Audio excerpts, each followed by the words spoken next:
ሁለተኛ ልጅ አርግዣለሁ። ሁለተኛ ልጅ ካንተ አርግዣለሁ። እውነቴን ነው። የቀለድሽ ነው? አይደለም አይደለም፣ የቀለድኩ አይደለም። በእውነት ማለት በቃ ከልቤ ነው። ከልቤ ነው ያምሻል እንዴ? ኧረ ወደምታወሪው ነገር ግዲ። እውነት የምሬን ነው። በቃ አርግዣለሁኝ። ሁለተኛ ልጅ እርጉዝ ነኝ። ቡቼ ብቻውን አይሆንም፣ እህት ወይ ወንድም ይኖረዋል ማለት ነው።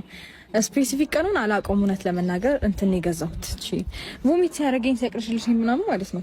ፕሬግናንሲ ቴስት ሄጄ ከፋርማሲ ገዛሁኝና ቼክ ሳረግ 2 መስመር አየሁ። ሰው እኔ ደግሞ እንደዚህ አይነት ነገር ከማንም ጋር ተፈጥሮ አያውቅም ከወለድኩኝ በኋላ እውነት ለመናገርና ያን ቀን እኔ ጋር ያደርክ ቀን እንደዚህ አይነት ነገር ተፈጠረ። ከዛ አረገዝኩ። ኧረ በጣም እግዚአብሔር አንቺ ቀልሽ በጣም በዝቷል። የምሬ ነው፣ እየቀለድኩ አይደለም። ለምን እንደዚህ ሆነ ምናምን ልልህ አልችልም፣ አልፈልግም። ምክንያቱም ይሄ ከፈጣሪ የተሰጠን ነገር ስለሆነ ማለት ነው። እና በዚህ በጣም ደስተኛ ነኝ። በዚህ ደግሞ መቀለድ ጀመርሽ? በዚህ ደግሞ መቀለድ ጀመርሽ? ቀልድ አይደለም። እና ታዲያ እኔ እየቀለድኩ አይደለም እንዴ? ከዚህ በላይ ምን ትቀልጃለሽ? እየቀለድኩ አይደለም ማለት ይሄ ነገር እኮ ሊያስደስትህ ነው የሚገባው። ማለት ልጅ የእግዚአብሔር ስጦታ ነው። እኔ አስቤበት አይደለም ይሄ ነገር የተፈጠረው።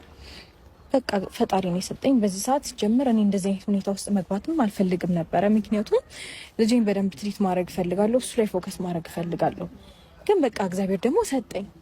ሰው ደስ አለኝና ላንተ ልነግርህ መጣሁ።